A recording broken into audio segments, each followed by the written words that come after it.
Arrêtez de payer pour des leads souvent pas qualifiés. 4 931 leads BTP qualifiés avec numéro de téléphone, email, LinkedIn, nom de dirigeant. 0 € de budget outil. C'est ce que 7 agents IA font pour moi automatiquement et je vais vous montrer comment. Salut à tous, moi c'est Mathéo. Ça fait plus d'un an que je m'intéresse à l'orchestration d'agents IA. Mais avant d'en arriver là, pendant 2 ans, je faisais ma prospection à la main. J'allais chercher les entreprises d'une par une, le numéro de téléphone, l'adresse, le mail, le nom de dirigeant sur Pipers. Pour 100 leads, ça me prenait à peu près 3 heures. Ensuite, j'ai essayé les scripts Python. Beaucoup de bugs, beaucoup de frustration, sachant que je ne suis pas développeur. Et puis j'ai découvert Cloud Code. Et là, tout a changé. En quelques semaines, j'ai construit un pipeline complet de 7 agents IA qui collectent, enrichissent et qualifient mes leads automatiquement. Aujourd'hui, je vais vous montrer exactement comment ça marche, même si vous n'êtes pas développeur, moi non plus. Et je vais vous donner tout le workflow complet pour comprendre et le faire depuis votre ordinateur pour le secteur de votre choix. Avant de vous montrer les résultats, laissez-moi vous expliquer comment c'est organisé. Alors, on a 4 phases dans le workflow end-to-end qui comprennent 7 agents. La première phase, ça va être la phase avec Max, qui est l'orchestrateur, qui collecte des données DECP et des données de sirène. Alors pour DECP, qu'est-ce que ça veut dire? Nous, on a un SaaS qui est spécialisé dans les réponses aux appels d'offres. Donc DECP, ça va être toutes les entreprises qu'on peut retrouver sur data.gouv, donc le site de l'État français, qui ont déjà gagné des appels d'offres, mais ça peut très bien marcher aussi avec des extracts de CSV sur la base annuaire des entreprises. Donc Max, c'est l'orchestrateur. À quoi sert l'orchestrateur? Ça va être vraiment l'agent qui suit tout le pipeline des 7 agents, enfin des 6 agents après lui, et qui va me redonner les résultats par la suite. Ensuite, on a la phase 2, donc la phase d'enrichissement avec Marie et Sophie, qui sont 2 agents spécialisés dans en fait vraiment l'extraction pour Marie des dirigeants, l'effectif, les codes NAF. Donc les codes NAF, pour ceux qui ne savent pas, c'est un code euh, qui en gros, qui veut dire le secteur d'activité d'une entreprise.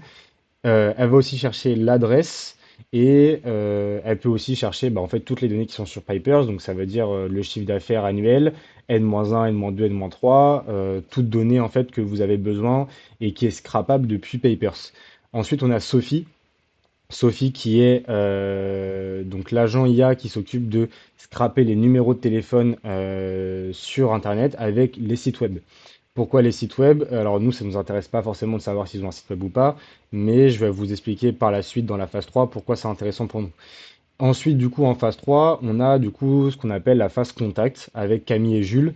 Alors les noms des agents ont été choisis par Claude Code, j'ai pas choisi, mais bon, c'est très bien comme ça. Camille, alors Camille, elle s'occupe de chercher sur LinkedIn, en fait sur Google, le LinkedIn des entreprises et le LinkedIn des dirigeants. Alors c'est assez simple, elle fait une recherche Google avec du coup LinkedIn plus nom de l'entreprise, plus secteur d'activité et adresse, qui fait que ça tombe en fait sur le LinkedIn la plupart du temps, quasi 100% des cas quand un LinkedIn existe. Même 100% des cas, je peux vous le dire, parce qu'après tous les tests, on l'a vu. Et elle va aussi faire la même chose pour le dirigeant. Donc, grâce à ce que Marie a trouvé, c'est pour ça que chaque phase est en attente. On va dire que la phase 3 est en attente de validation de la phase 2 parce que Camille ne peut pas trouver le LinkedIn du dirigeant, pardon, si Marie n'a pas terminé ses recherches.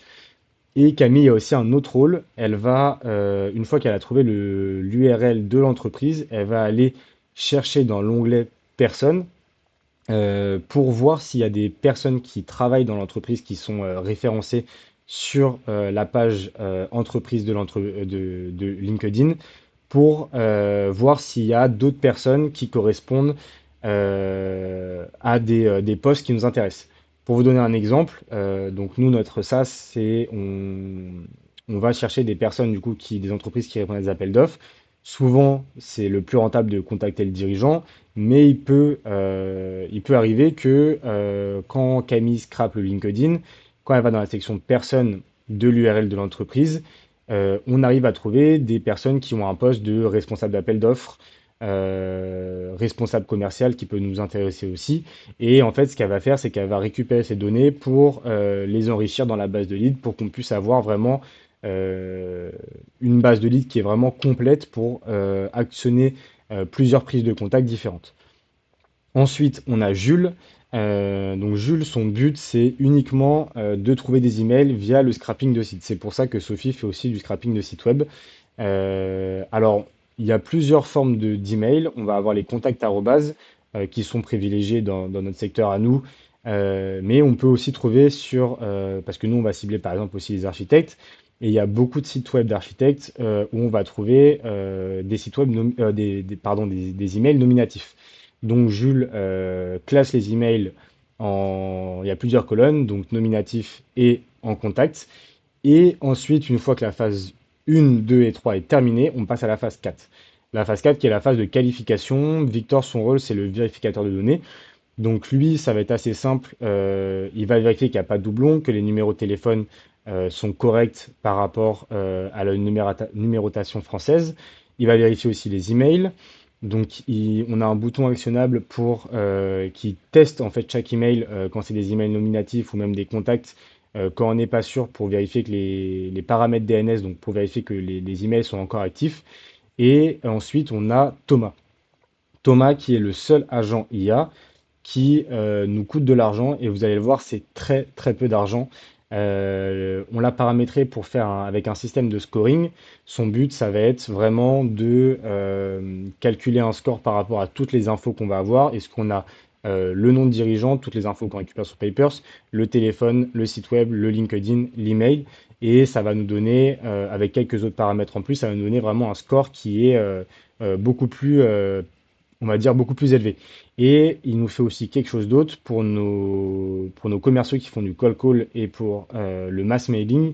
Il va nous faire un mini résumé de 2 à 3 lignes pour en fait, voilà, pour avoir un petit résumé de l'entreprise assez rapide pour pas devoir aller sur le CRM et tout lire sur chaque lead.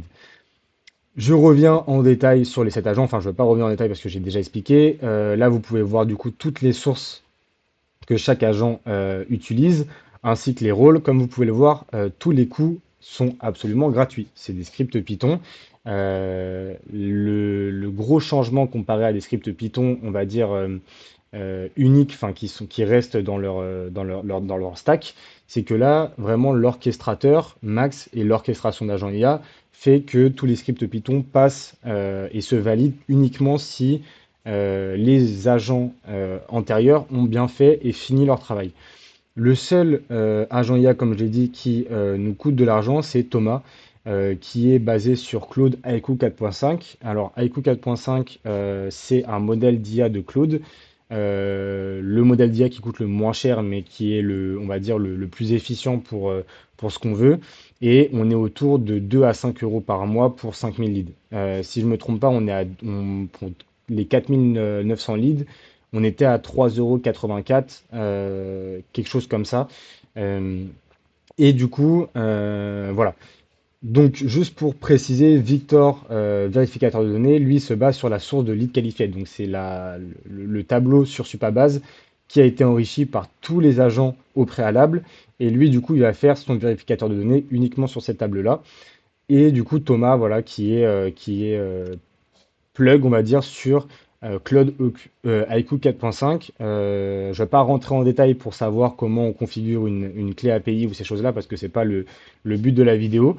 Donc voilà, les résultats concrets, 4931 leads qualifiés, 93% de dirigeants identifiés, 83% avec téléphone, 77% avec email. 100% score tier A IA, donc ça c'est par rapport à nos besoins, mais du coup ça ne veut pas dire grand-chose au global pour vous si vous le mettez, si les scores sont différents. Et voilà, 3,86 € de coûts mensuels. Alors là on dit de coûts mensuels, mais c'est les coûts qui ont été engendrés sur 4931 leads qualifiés. Euh, donc voilà, j'avais dit 2 à 5 euros, c'est 3,86 €, donc ce qui n'est absolument rien. En sachant que cette partie-là, Thomas, vous pouvez très bien, si vous copiez, on va dire, l'architecture, vous pouvez très bien le mettre sur le côté si vous n'avez pas besoin d'un mini résumé par lead pour votre prospection à la suite. Ce que je vais faire tout de suite, c'est vous montrer comment ça se passe réellement sur le dashboard, puis après, je vous montrerai en détail des petits points sur Cloud Code, donc sur le terminal, pour vous montrer comment on peut implémenter tout ça. Donc, Là, on se retrouve du coup sur le dashboard de scrapping qu'on a, qu'on a créé en fait pour orchestrer Max et pour avoir les bonnes données parce que, comme vous le savez peut-être, Claude Code se tourne dans le terminal, mais c'est toujours mieux d'avoir des visuels concrets pour actionner tout ça. Donc là, j'avais remis à zéro exprès pour la vidéo et parce que il y avait pas mal d'entreprises qu'on avait contactées et je voulais pas forcément partager leurs données. Donc là, on avait juste fait un petit run de 131 leads. Comme vous pouvez le voir, il y a 92% de dirigeants qui ont été trouvés, 76% de téléphones, 38% d'emails, 58% de sites web et 69% de LinkedIn. Pas de score parce que j'avais pas actionné Thomas pour ça. Voilà pour vous expliquer les tierces, mais ça c'est plus par rapport à nous. En sachant que là, les données sont plus petites que les données qui étaient présentes sur la présentation. Pourquoi? Parce que c'est une base totalement réduite de leads. 4900 comparé à 130, c'est tout à fait normal que ça se positionne comme ça. Ici, on a une petite vue d'ensemble très rapide avec les budgets API. Donc là, vu que ça a été reset, on a 28 cents de budget API. Et ensuite, donc, on va avoir le pipeline, donc pour vous montrer entre guillemets comment chaque agent est actionnable. Et ça va montrer aussi voilà, quels agents sont en cours d'exécution, qui a fini, qui n'a pas fini. On va revenir dessus juste après. Ensuite, on a du coup le pipeline de lead. Donc là, on retrouve toutes les colonnes et à l'export CSV, on a beaucoup plus de colonnes. C'est juste que j'ai réduit les colonnes dans l'onglet lead pour pas avoir, voilà, être perdu. Mais lors de l'export CSV, on a vraiment énormément, énormément de colonnes. Et ensuite, on a le chat. Donc le chat, c'est vraiment la partie la plus importante. C'est la partie qui permet de parler avec Max, donc avec l'orchestrateur d'IA, pour l'orchestrateur d'agent IA, pardon, pour pouvoir tout simplement lancer les agents et faire le scrapping et l'enrichissement de leads. Donc là, comme vous pouvez le voir, donc il nous propose quelle source de leads je veux utiliser. Alors, comme je l'ai dit, nous on a les leads DECP, donc c'est des leads qui ont déjà gagné des appels d'offres ou des leads pardon, annuaires des entreprises en CSV. On peut sélectionner aussi les deux. On va sélectionner les leads CSV, les leads DECP. Ensuite, donc là, il me dit j'en ai zéro, c'est fait exprès parce que j'ai pas encore fait de scrapping. Donc là, j'utilise cela. Ce qu'on va faire, c'est qu'on va utiliser 100 leads et par la suite, on peut, donc moi, je sélectionne la tranche d'effectifs de salariés que je veux par rapport à ma prospection. Donc nous, ce qui nous intéresse, c'est des entreprises qui ont entre 5 et 50 salariés. Je valide. Par la suite, on va pouvoir sélectionner les zones géographiques. Ça, c'est paramétrable hein, dans Cloud Code. Nous, ce qui nous intéresse, c'est ces quatre régions-là. Donc je vais valider. Ensuite, il me propose les secteurs. Donc là, c'est la même chose. Tout est paramétrable dans Cloud Code. Dans tous les cas, je vous mettrai le prompt TCRO pour l'adapter à vos besoins.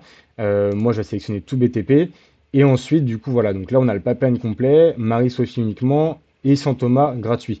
Donc là, on va sélectionner pipeline complet.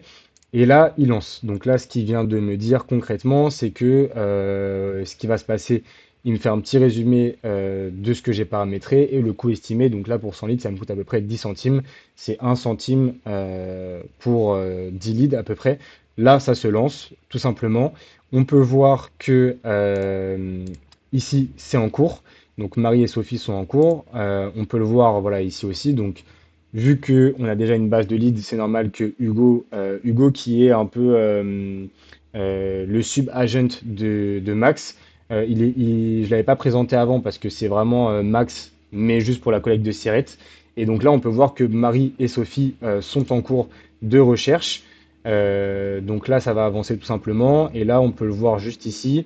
Par exemple, voilà, donc là, il y a déjà des infos qui ont été trouvées. Là, voilà, donc 9 pour retrouver les numéros de téléphone, 9 leads sur 100, et donc là, ça continue tout simplement. Ce que je vais pouvoir vous montrer en attendant que ça charge, c'est tout simplement les fichiers intéressants pour coder tout ça. Alors, ce que je ferai en premier temps, c'est vous partager un prompt TSRO qui vous permettra en fait de dupliquer cette orchestration d'agent IA avec bien sûr les infos qui seront importantes pour vous. deux points à prendre en compte, c'est que moi, pour faciliter en fait toute cette création d'agent IA, toute cette orchestration, j'ai créé deux fichiers, un build.md et un interview.md. On va commencer par l'interview.md pour vous expliquer un peu. Le problème, c'est que quand on n'est pas développeur, on va souvent expliquer à Claude Code ce qu'on veut, mais la réponse ne sera pas forcément hyper précise et hyper qualitative. Donc en fait, ce que j'ai fait, c'est que j'ai créé tout simplement, pardon, un script .md qui permet de faire comprendre à Claude ce qu'on veut de manière simple pour des gens qui ne sont pas devs. Donc là, en fait, c'est assez simple. Vous auriez juste à télécharger le fichier interview.md et le mettre dans votre dossier. Vous allez demander à Claude de lire le fichier. Et ce qui va se passer, c'est assez simple. Décris-moi ce que tu veux comme si tu l'expliquais à un ami. Pas besoin de termes techniques, juste ce que tu imagines. Donc concrètement, ce qui se passe, c'est que au lieu de juste lui donner un prompt à la va-vite, il va vraiment vous demander de lui expliquer simplement. Là, on va pouvoir lui dire, par exemple, est-ce possible de d'ajouter un agent IA, un agent IA, tout simplement. Là, ce qu'il va faire, c'est que il va tout simplement lire tout le code pour voir dans quelle mesure il peut répondre à votre question. Donc voilà, c'est tout à fait possible. Il va vous poser plus de questions pour vraiment comprendre concrètement ce qui se passe. Et ensuite, il va lire tout le code pour vous proposer un prompt ultra détaillé avec les bons fichiers. Donc ça, c'est hyper important. Je vous passerai le prompt TSRO pour vraiment comprendre l'architecture globale. Mais si vous voulez changer des choses, n'hésitez pas à utiliser le slash interview pour que vos demandes soient hyper précises. Et ensuite, on a le build.md. Donc ça, c'est, on va dire, le slash interview, mais plus complexe, plus détaillé. Si vous avez besoin de vraiment faire des modifications qui sont grosses, qui sont énormes, dans l'idée, moi, ce que je fais, c'est que vraiment, quand je veux changer, par exemple, le dashboard, quand vous voulez créer votre dashboard dans l'entièreté, faites un flash build.md. Si vous voulez rajouter juste une fonctionnalité à un agent, faites le slash interview.md. Et là, c'est la même chose pour le build.md. Alors, je ne vais pas vous montrer, mais c'est absolument la même chose que le slash interview. Il va vous reposer les mêmes questions pour ensuite vous faire tout simplement un prompt beaucoup plus détaillé. Donc là, on peut voir que du coup, il lit le claude.md à la racine, il explore la structure du projet, cherche les fichiers liés à la demande. S'il y a un superbase, il va le lire. Il cherche du coup les futurs similaires déjà implémentés si c'est le cas. Il lit les plans précédents et ensuite il va vous générer un prompt vraiment comme si vous étiez dev en fait pour implémenter de la bonne manière. Voilà concrètement par rapport à ça. On va voir Marie et Sophie sont encore en train de tourner. Alors pour vous donner un peu de contexte, sans lead par rapport à comment je l'ai paramétré, ça prend à peu près 30 à 40 minutes. Donc parce que c'est important que ça se fasse automatiquement, mais c'est important que les leads soient très bien enrichis et qu'il y ait des bonnes données. Donc concrètement, là tout va passer en fait donc de la phase 2, ensuite de la phase 3 à la phase 4. Et pour vous montrer, donc voilà, donc là les stats sont remis à jour, comme vous pouvez le voir. Il est en train de travailler, enfin chaque agent est en train de travailler. Donc voilà, donc quand on arrive sur l'onglet lead, pour vous montrer à peu près comment c'est structuré, on a du coup la table en fait de tous les leads qui revient.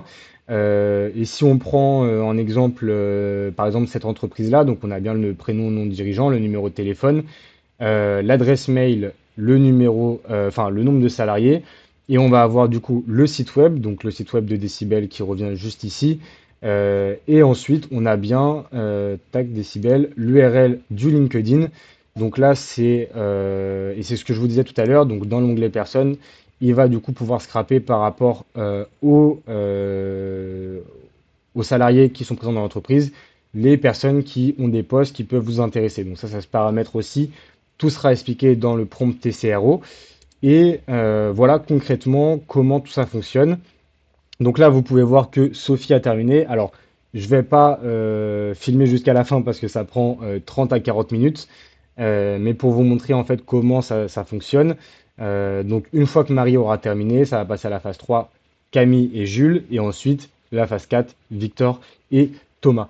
Voilà pour cette vidéo, pour vous expliquer concrètement comment build une team d'agents pour du scrapping pour votre entreprise, votre SaaS, ou pour même le vendre à des clients. Tout est totalement gratuit. Je vous mets dans la description le lien pour avoir le prompt TSRO, le fichier build ainsi que le fichier interview pour que vous puissiez le faire de votre côté dans votre terminal Cloud Code, que ce soit sur VS Code ou votre terminal sur votre ordi. Merci à tous d'avoir regardé la vidéo. N'hésitez pas à mettre un commentaire si vous avez des questions et à partager cette vidéo à des personnes qui en auraient besoin.